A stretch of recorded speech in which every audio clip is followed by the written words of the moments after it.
السلام علیکم ورحمۃ اللہ وبرکاتہ۔ میں حکیم سید حبیب اللہ شاہ بخاری دواخانہ ٹیکسلا کینٹ سے آپ کی خدمت میں حاضر ہوں۔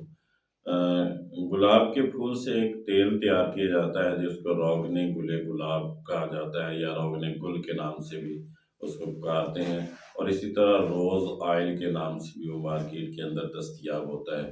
سب سے پہلے ہم روغن گل کی تیاری کے بارے میں آپ کے سامنے اس کی تیاری کا طریقہ رکھیں گے کہ آپ گھر کے اندر اس کو کیسے تیار کر سکتے ہیں، اور اس کے بعد پھر اس کے جو فوائد ہیں اور اس کے جو استعمال ہیں ان کا ذکر کیا جائے گا۔ گلاب کے تازہ پھولوں کو روغن کنجد یعنی تلوں کے تیل کے اندر ڈال کر یا پھر زیتون کے تیل کے اندر ڈال کر رکھ دیا جائے دھوپ کے اندر، اور جب پھولوں کا رنگ تبدیل ہو جائے تو پھر تیل کو صاف کر لیا جائے اور اس کے اندر دوبارہ تازے پھول ڈال کے رکھ دیے جائیں، اور دوبارہ یہی مرحلہ جو ہے وہ دہرانا ہے، اور 7 مرتبہ اپنے تازہ پھول ڈال کر پھر روغن کو اس کو صاف کرنا ہے۔ یہ جو روغن تیار ہوگا، اگر 7ویں مرتبہ پھول ڈالنے کے بعد آپ اس کو صاف کر لیں گے تو یہ روغن گل آپ کا تیار ہے۔ اس کو روغن گل آفتابی کہتے ہیں، یعنی سورج کی روشنی اور تپش کے ساتھ یہ تیار ہوتا ہے، اور یہی ایک روغن ہے کہ جو بہترین جو ہے فوائد کا حامل ہے۔ روغن گل کو ایک دوسرے طریقے سے بھی تیار کیا جاتا ہے کہ تلوں کے تیل کے اندر گلاب کے پھول ڈال کے، یا روغن زیتون کے اندر گلاب کے پھول ڈال کے اسے آگ پہ رکھ کے جوش دیا جاتا ہے اور پھر پھول تبدیل کرتے جاتے ہیں، تو اس کو روغن گل آتشی کہتے ہیں۔ اگرچہ یہ بھی بہت بہتر ہوتا ہے، لیکن جو اس سے زیادہ جس کے اندر اثرات اور فوائد ہوتے ہیں وہ روغن گل آفتابی ہے، جس کے تیاری کا میں نے طریقہ پہلے بتلایا ہے۔ اب ہم دیکھتے ہیں کہ اس کے کون کون سی بیماریوں کے اندر ہم استعمال کر کے فوائد حاصل کر سکتے ہیں۔ انسانی جسم کے اندر بیرونی اعضاء کی جو دردیں ہوتی ہیں ان پر مالش کرنے سے ان کو یہ سکون بخشتا ہے کہ دردوں کا اس سے آرام آ جاتا ہے، اور اسی طرح اندرونی طور پر اگر اس کو پیا جائے تو اس کے پینے سے انسانی جسم کے اندرونی اعضاء کے اندر جو دردیں ہوتی ہیں یہ ان کو بھی ساکن کرتا ہے۔ اسی طرح معدہ اور آنتوں کی سوزش کو تسکین بخشتا ہے۔ اس کے اندرونی طور پر استعمال سے معدے کے اندر ہونے والی سوزش یا آنتوں کے اندر ہونے والی سوزش جو ہے اس کو آرام آ جاتا ہے۔ اسی طرح انسانی معدے اور آنتوں میں جو زخم بنتے ہیں اس کو بھی اس سے سکون ملتا ہے اور آرام آتا ہے۔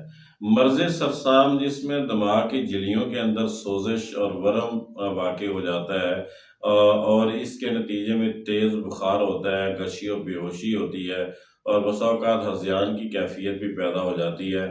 اس روغن گل کو اور لے کر ایک کپڑے کے ساتھ اس کو تر کر کے، اس کپڑے کو سرکے اور روغن گل میں تر کر کے پیشانی پر تالو پر بار بار رکھتے ہیں، جس سے یہ فائدہ ہوتا ہے کہ انسان کا یہ مرض سرسام جو ہے وہ دور ہو جاتا ہے۔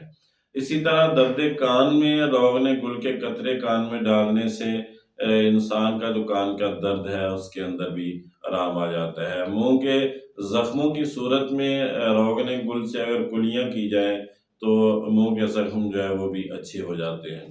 اور اسی طرح انسانی جسم میں اگر کوئی عضو جل جائے تو اس جلے ہوئے عضو پر یہ روغن گل لگانے سے اس کو آرام آ جاتا ہے، سکون آ جاتا ہے، اور جو جلن کی کیفیت ہوتی ہے اس کے اندر افاقہ پیدا ہو جاتا ہے۔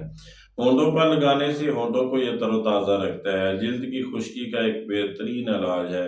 اگر خشکی اس کو اپلائی کیا جائے تو خشکی جو جلد کی ہے وہ دور ہو جاتی ہے۔ اسی طرح جلد پر جو داغ دھبے یا چھائیاں وغیرہ اس کے ملنے سے وہ دور ہو جاتے ہیں۔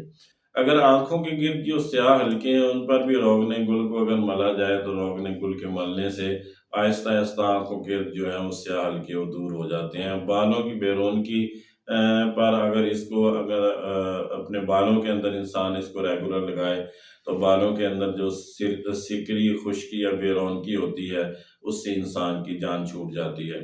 اور اندرونی طور پر اگر اس کو پینا ہو تو خودنی طور پر 7 گرام سے لے کر 10 گرام تک اس کی مقدار خوراک ہے کہ انسان اس کو پی سکتا ہے۔